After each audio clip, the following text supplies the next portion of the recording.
So welcome back, or welcome for the first time if you're just joining us. My name is Reina Baez. I am the Director of Mental Health for Bilingual International Assistance Services, otherwise known as BIAS. Rita Chang is also here assisting with the conference, and she is the Program Manager for ISPN.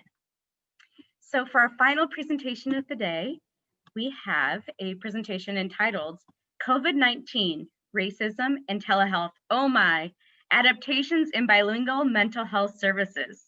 The presenters are, there's a few of them, so Sarah Johnson Cardona, Sarah Caldera, Weimer, Felicia Noguera, Judy McGrath, Martha Piñones, Alejandra Martinez. So as a bilingual bicultural therapist myself, this is a timely presentation. So thank you. Go ahead and begin with your slides. So I think we can go ahead and maybe just start off with a couple of quick introductions just to talk a little bit about where we're all coming from, because I know that we each work with similar but different populations. So my name is Alejandra Martinez, and I am one of the clinicians over at the Children's Advocacy Services of Greater St. Louis. And I work predominantly with children and adolescents who have experienced trauma. And I am a bilingual therapist, so I do my services in English and in Spanish. And my name is Felicia Noguera. I am the bilingual youth therapist at LifeWise STL. I see kiddos ages 3 to 13 with an array of whatever they come with. So I think that's a bit about myself. I'm Judy McGrath. I'm a bilingual art therapist at St. Francis Community Services, and I see mostly children and families, and in the past have also worked with adults.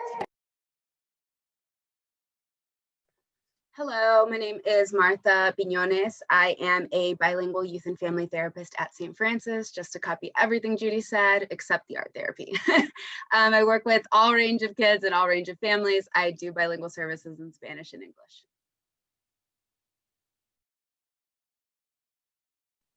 Good afternoon. My name is Sarah Caldera Wimmer. I am the manager of mental health integration at LifeWise STL. I work primarily with maternal mental health and perinatal women who are pregnant or raising babies, primarily with Latina women. Hi, I'm Sarah Johnson Cardona, and I'm the director of the Latinx Outreach Program at St. Louis Crisis Nursery. So I do some directing stuff for our case management and parenting programs. I supervise English speaking staff also, but in a different program, but I directly provide therapy only to Spanish speaking clients.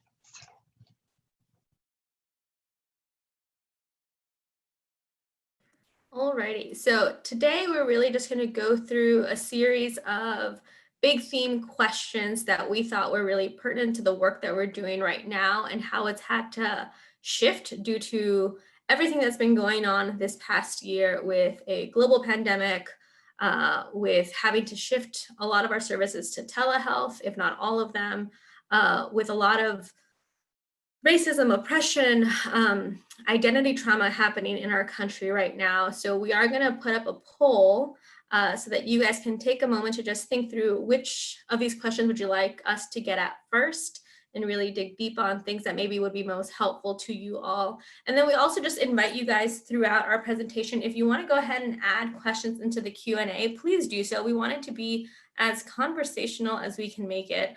As you guys heard, we're all from different kind of demographic backgrounds, so we want to make it helpful for everybody. Okay, so why don't we start off with what it seems like is on everybody's mind, which is, what does advocating for this community look like in 2020? Because it is rather different than it has been in prior years. For all of us who work with immigrant populations, obviously we know that advocating is a big part of what we do in mental health services anyways, but it does look slightly different during this time. So I guess I'll just open it up to the whole panel to see if anyone wants to kick us off. No? Okay. then I'll just kick us off on myself. So on our end, I think for us, advocating really took on or can take on a more systems level approach than just necessarily perhaps just connecting them to specific resources. So for me, with my clients, being kiddos, a lot of the advocating that I've had to do in this past year has been really heavy on the educational side, right? So previously, this might look like, helping a family get an IEP, so an individualized education plan. It might look like making sure that the caregiver has an interpreter when they're communicating with any school staff. In the world of COVID and 2020, it looks entirely different because we run into all types of issues with schools right now, being virtual, being hybrid systems, having to navigate quarantining certain classes, certain students, teachers, staff in general.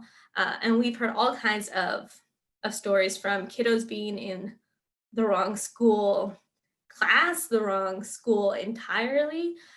So really having to devote a good chunk of time assessing how much the caregiver is able to access and if the information that they're receiving is actually accurate in real time.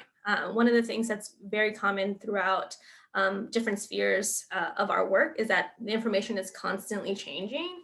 And so for our caregivers, making sure that they're actually up to date with the information that they need to make sure that their kiddos are able to get onto Zoom, that they're able to secure any kind of devices to be able to do that, to get a hotspot, that sort of thing, which in the past maybe wasn't a primary concern in the mental health treatment plan, right? That it might be more so how do we get them to be able to engage, but this is more like fundamental, can we get them to the classroom, to the services? So that's kind of what readily comes to mind with my kiddos, but I'm sure the rest of the crew might have other thoughts too. This is Sarah, working with mothers who all have children, many who are school age. I would echo that, Ale. We found ourselves where we always have been a little bit tangential or intersecting with education. The impact of the children's access to education has been something that is greatly affecting maternal mental health during this pandemic. Just like all you said, like whether my kid's in the right class, whether my kid's in a class, whether the school's threatening because they're not logging on at the right time. So just the gamut is huge of the things that are affecting mothers, anxiety levels, depression, feeling isolated, all of those things we're seeing really impact mother. Yeah, I would echo both of those comments. And also, so I'm honestly not even, I know I said I was the director of the Latinx Outreach Program, but I'm not sure if I said that. Was that St. Louis Crisis Nursery? If I didn't, now you know. But a part of my job is to write grants. And so I see the advocating also in that piece. So obviously at all times, COVID or non-COVID, that's a big advocating piece to show like why Latinx and largely undocumented or asylum-seeking families need financial support and like the lack of access to resources and why we can, help meet that need. But with COVID, that has created a whole nother layer of marginalization, like for this community specifically, on top of all of the other layers. And so I think I think that has been like really important to include in grant applications. A friend of mine and a lot of other people on this panel, but I'm sorry, it's like a bad time to have like something throughout. I'm all good, but to think about it as like a bullseye and like marginalization, like the further marginalized you are, the further back you are in that circle. So like the privilege being in the middle and then each tier kind of bringing you back. And so language barriers, undocumented, like status, documentation status, but then also COVID being a very specific thing because of not having, if you're undocumented, you don't have access to the stimulus check. A lot of the unemployment stuff like does not apply to you. And just a lot of the other support systems that were available, like some of the increases in food stamps and other things like that are just not reaching this community. And because there already has been a lack of resources, then COVID kind of brings that even further because all of the agencies providing services to this community are sort of like extra extra, I don't know what the right word is, but like extra capacity. So I have felt that all that advocating specifically on the funding level has been important.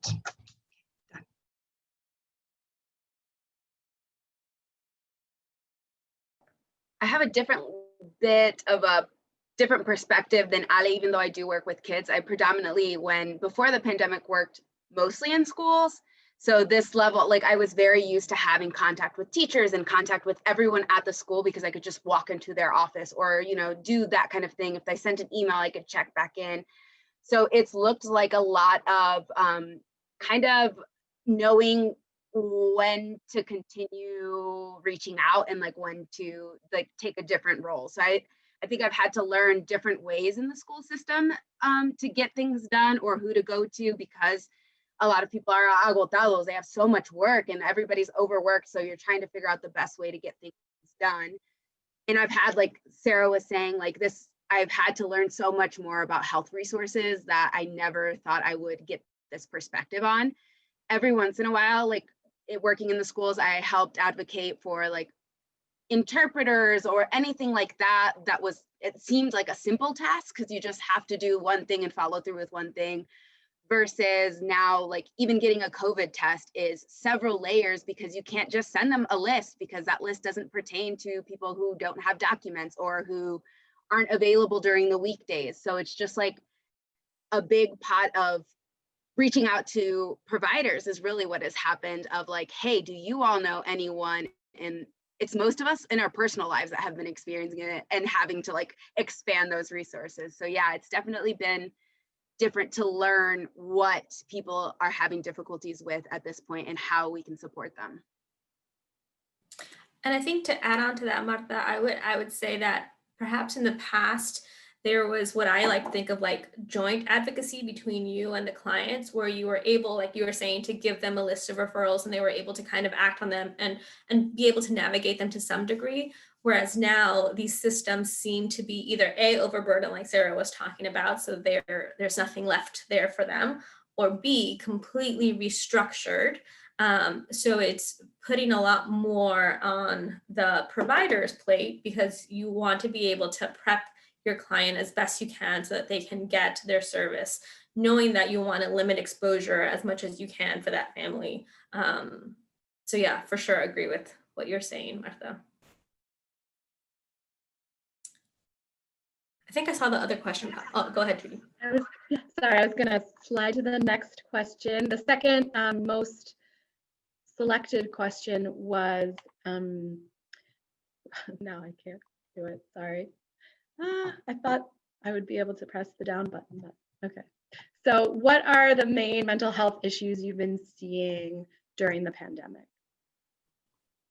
I also work with kiddos like a lot of the people on this panel. And for me, at least, I've seen an increase in different kinds of anxieties. One of the biggest ones being this kind of social anxiety whenever kiddos have to go out in public and there's people around, which obviously makes sense with the way that things have kind of shifted. There is a cause for anxiety when we're seeing people we might not know and in close contact, but also with the way that things are about school.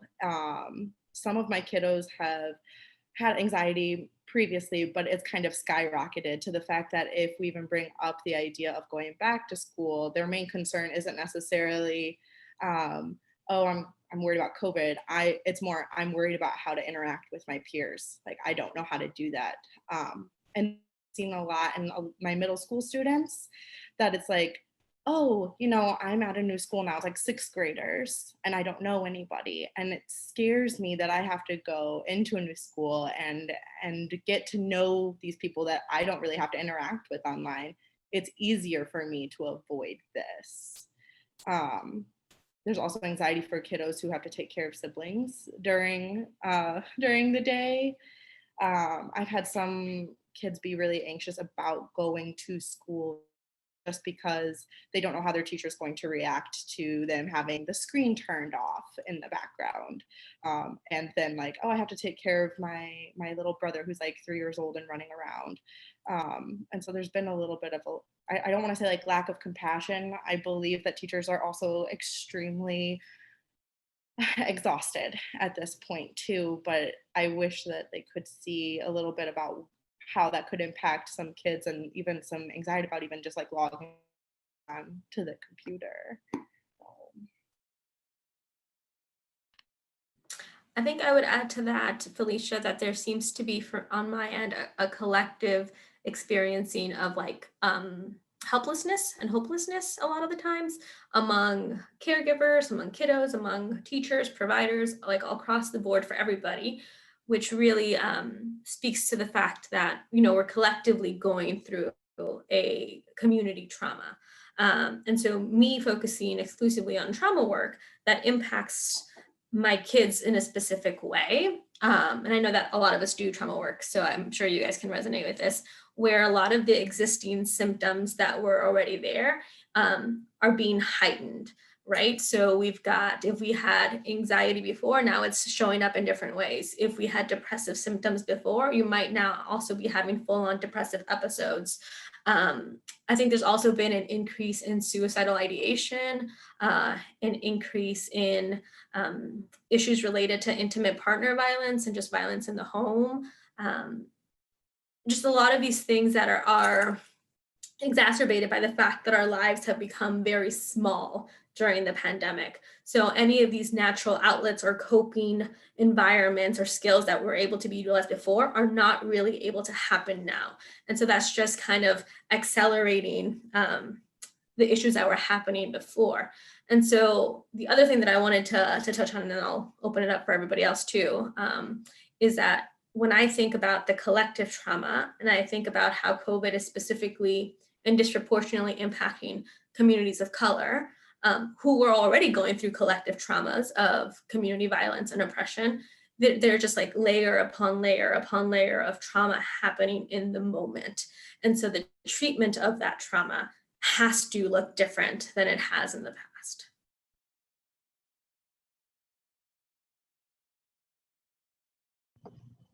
Yeah, working with to everybody, what everybody said, working with, I work like almost exclusively with mothers. The suicidal ideation has been like way higher than ever before. And again, to echo a lot of other people that have already said, but the things that previously were sort of like the go-tos to cope with some of that stuff are now not available. So that has definitely been particularly difficult. And I'd say that like adding to like all of the past trauma, then this being a collective trauma, so like exacerbating symptoms of past trauma into the present moment, taking away the coping that they were using to deal with those symptoms, and sort of an added level of helplessness in that the information around COVID is less accessible to this community. Health insurance, obviously, which would be helpful, which allows to go to a few more places to get tested, not accessible. The benefits not accessible, the jobs that like if they are like disproportionately affected the industry that our parents work in, but the ones that do still have jobs being sort of forced to like if they're working in a factory, like really hard to follow any COVID precautions there, helplessness of being able to like say that you have symptoms and expect to have a good response by your boss. So I think this really, as Anna was saying, as everybody's saying, is a collective trauma. We're all dealing with it in our own way, and it's for sure affecting all of us in some capacity. And there is just this like ginormous added level of being under-resourced to begin with, and then this, and then more helpless to be able to deal with it now. I think that I should have made this point before yours, Sarah, because it just amplifies it. But I was going to talk about just kind of the feeling that probably everyone, the general population, is experiencing in navigating culture, societal pressures. Do I go to that thing? Do I not go to that thing?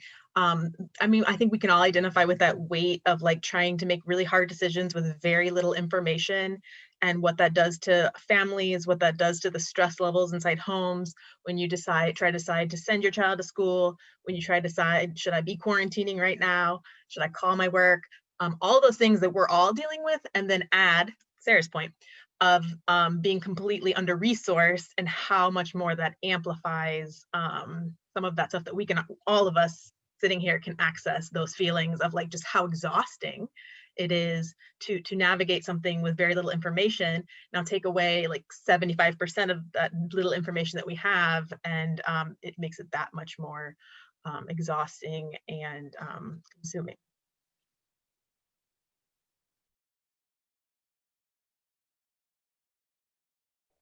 All right, so to move on to the next question, what are the benefits and challenges of providing telehealth mental health services? I think I want to narrow this down because it makes a huge difference to know the population that we work with and how that adds layers and layers of difficulties for our families that we work with and that come to services with us. Like I said, I work in the school before, so access to teachers was great, but also access to kids was amazing because they all go to school, right? Like there's a rare time that you see an immigrant kid who doesn't show up to school either because of their parents or they're the ones that are motivated to go to school, like they would have already been done, right? So it has been kind of trial and error, especially for the first few months of the pandemic per se, when we were all shut down the first time, because I know we may have a second time coming soon. It was a lot of just strenuous on my part of calling and texting, because what I found is that the parents wanted to talk to me and the parents were willing to engage with me because they needed resources and they needed support. And I was more than happy to do that. But I feel like what that did was kind of off balance the rapport I had with my clients because of the amount of time I was talking to their parents or their guardians. And so that took a lot more time to kind of engage with them. Thankfully, school and the Chromebooks saved me on that end. So everyone like starting in the school year was able to do video services because I was doing them over the phone with kids. And if you've ever spoken to a child, you know that it's definitely a one-way conversation. And with as much as I talk, it was definitely a one-way conversation.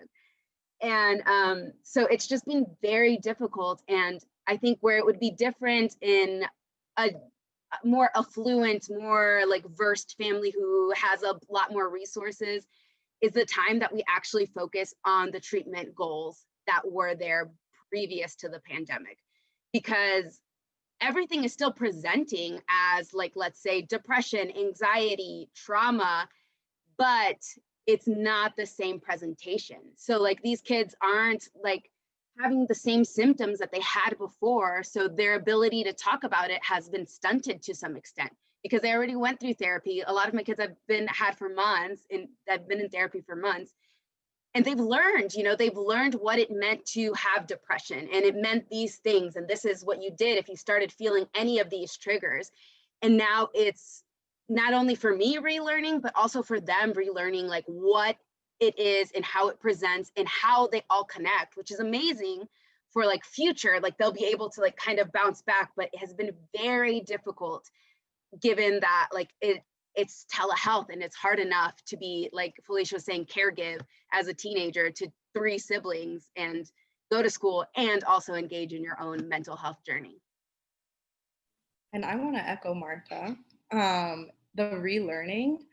I like to use play therapy, which has been quite the bit of a struggle. I have had people with whom I can kind of consult and share resources, but it's just like doing non-directive kind of work. It feels almost lost through this screen or modality.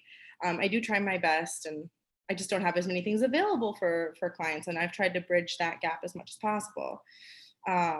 But unlike Marta, for me, because I was working at LifeWise and I was seeing some kiddos in the after school, or parents would bring their kids to our building to see them, it has created a little bit of an ease and access for some of my kids as soon as they got some more reliable technology, which again has been a barrier brought up here multiple times. So I mean, I guess like if I was working in school, yeah, it would be a huge difference. But for me, it's been kind of nice. And at the same time, the flip side, there's two things, right? Kids are at home. So the confidential space is different. So like what we're working on seems not the same, almost, because it's really hard when they're taking care of another sibling maybe is around, or their parents are coming home from work and they don't have a large living space where they can find that same kind of confidential area to talk about things. That definitely shifts the dynamic quite a bit. And yet I found that we've been able to make that work. It's just, it doesn't feel the same. I think that's my biggest little And I want to just add, there are a lot of difficulties and barriers to transitioning to telehealth, like we've talked about. For me, like when we first shut down, it was just technology, having the parents navigate technology and trying to get them set up on that. That took quite some time. But I do want to also highlight that there are some pretty cool benefits to telehealth as far as access. So I've had lots of families who are able to better engage this way because they don't have to worry about transportation. They don't have to take like an extra hour off of work to allow for transportation, that they can kind of just do that off the go. They're able to engage in groups more because they're not having to figure out childcare. They're able to there are these barriers that are removed by not having to go to a physical location, that I do want to also throw in there. So it's not all that difficulties. It is difficult, but there are also a lot of really cool new opportunities that I think surprised a lot of us. If you had asked any one of us a year ago if we could transition all of our services to telehealth, we would have all probably been like, no, that's not going to work. But I think a lot of us have been surprised with how well it can work after the initial doing a lot of legwork of getting it set up and going.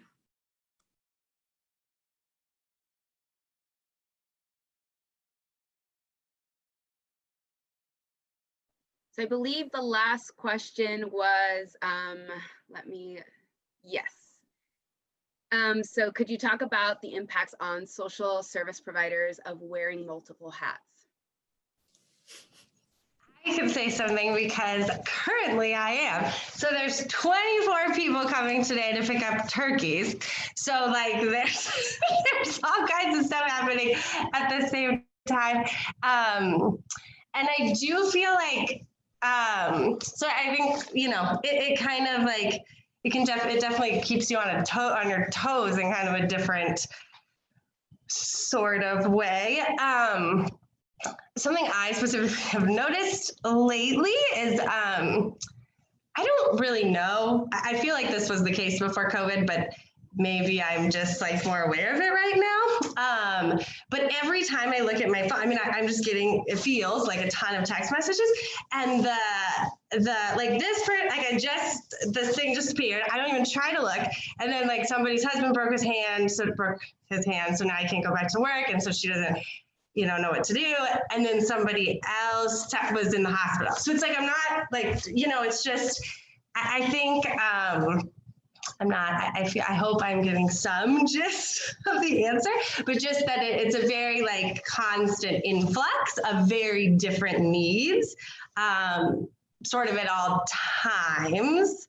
And that requires like, some interesting skills, I guess, like being,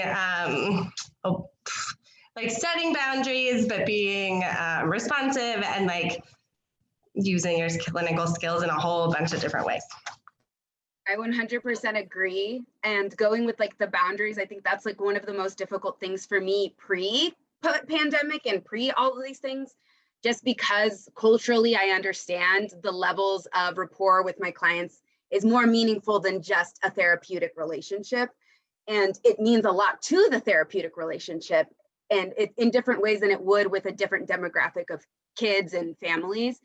And I think the boundaries has been one of the things that has impacted me the most in just like being so tired and like overwhelmed and stressed and not even knowing it. And like how Sarah was saying, you get all these texts and like they're all updates and there's nothing you can do about it, but it's still stress you're carrying as a provider because you have more control or more like power in the world than some of our clients, just because the simple like social security number or the ability to speak English. And you do feel like that responsibility. And I think I also have like the difficulty and like the pleasure of working with parents on that level. So I'm able to be like, oh, whatever, boundaries don't matter with the parents because it's not like I see them in therapy. But then when my client asks me for something, I'm like, oh, I don't know if I should be like on the phone with you every day of the week trying to figure out how you should get like relief because you just lost your job and you probably need more help than more adults. But like, where is my boundary and where do I limit this? And also still help you, because who knows when you're going to get another person on the phone or whatnot. And I think the unique thing about working with non-English speaking communities and all of us working with Spanish speaking communities is that we're very acutely aware of the fact that there are a limited number of Spanish speaking providers in the area. And so it feels harder to put boundaries. And I'm thinking from like a clinical mindset of like, maybe I wouldn't be so willing to do more case management because we're, veering off of the treatment goals. But in this time, it feels really sticky to kind of put some of those boundaries up, knowing how intense the situation is for this demographic and how very limited resources they are. So it really does require a lot of, I think, internal navigating by the providers and intuition of like knowing what is it that the family truly needs to be stable and healthy right now. Are they able to engage in mental health services in this capacity that we're offering with all of these underlying factors happening, kind of going back through, your hierarchy of needs. And I feel like that's what I've been coming back to a lot this year is trying to get them stable enough that they feel like they can engage in this work. And that's where I draw the line. I want to be super mindful that we've got like 3 minutes and there are 3 questions in the chat box. So yeah. I saw Raina pop on. I don't know if you want to say something. Yes, I'll just go ahead and ask you these questions. What technology do you all use to best reach your clients? Do you find video chat easier or over the phone? I have been using DoxyMe, and Sarah had tried using it before as well. The platform I kind of am married to at the moment is Zoom, because most of my kids have access because they have used it with classes in the past. So like Mart has also said, it's really hard to talk with a kid over the phone and really do something therapeutic. Not that it can't be done, but video call is like my saving grace. I don't know if anyone else has something. We still have been able to use WhatsApp when they really can't figure anything else out for like, a million reasons. Because of like the HIPAA thing relaxing a little bit, and we do get like a bit of an extra consent, but that has been our saving grace. And certainly right at the beginning when people, I feel like a lot of people learned how to use Zoom, but right at the beginning, that was just really hard. And so I'm very grateful for WhatsApp. Just get to another question here. What online tools, activities, interventions have you found to be helpful to use with telehealth? I've used the whiteboard feature on Zoom and starting to use some books on YouTube, but looking for other resources.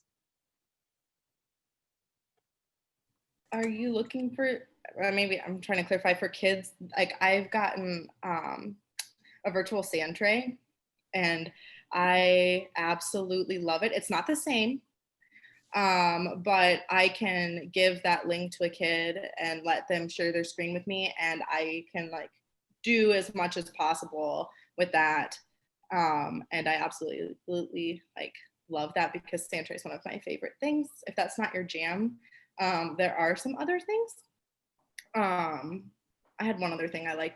It's called Quote Bloom, and I just really like. It brings up like different quotes from like current people, and I use that kind of as a reflection with kids as a check-in.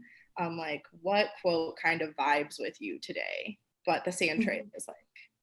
So that is, I think, such an important question. I think we're all scrambling to figure out how to do this virtually. So if you want to leave some of the ideas you have in the chat, and also Eileen had asked, what do you say to clients when they ask about the Black Lives Matter movement and when they feel threatened by protests or police? That's such a huge question. So if you want to write a little something about that, that's tough to answer briefly, right? Just in solidarity with all of you, being a Spanish speaker myself, thank you for all your work, your commitment to the community. I'm right there with you. And it's so important during this time. And I want to thank all of the presenters today. It was wonderful to share this time together. And just a couple reminders that we're going to put the poll up. So if you can go ahead and complete the poll. Oh, wait. Rena, I think you're being chatted. Wait, what? They're requesting we're some gonna have more, like a few more some more minutes. time. Oh, yes, you can have, is that okay, Rita? Yes, it's great. Okay, sorry. I'm so crazy about time sometimes. Please continue. No rush. I think I want to kind of hit on the Black Lives Matter thing, because it is a huge topic and it'd be good to get some input on there.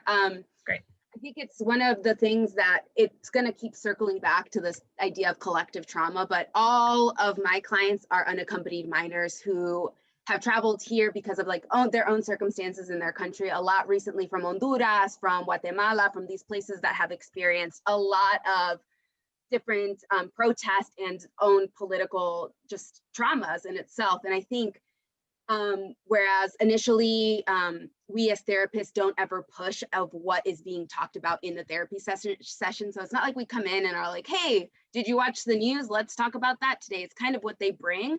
And I think the way that we've dealt with it is kind of, well, like me personally, the way I've dealt with it is hearing their stories about what life was like when there was like toques de queda, when there was like a time that they had to be home. And they're experiencing a lot of those emotions again and those feelings without even knowing it because of the Black Lives Matter and the protests. A lot, I mean, Black Lives Matter is a worldwide thing. It's not just a US thing. Black Lives Matter everywhere, and Black Lives Matter are often, Black lives are oppressed even in our own countries. If we're talking about the Garifanos in Honduras, if we're talking about Black Indigenous people in Mexico, it's all over. So it's something that everyone has experienced, and it may not be something that they have familiar and upfront, but it's something that triggers something. So it's good to explore that and like be able to give these children language to how to talk about those things.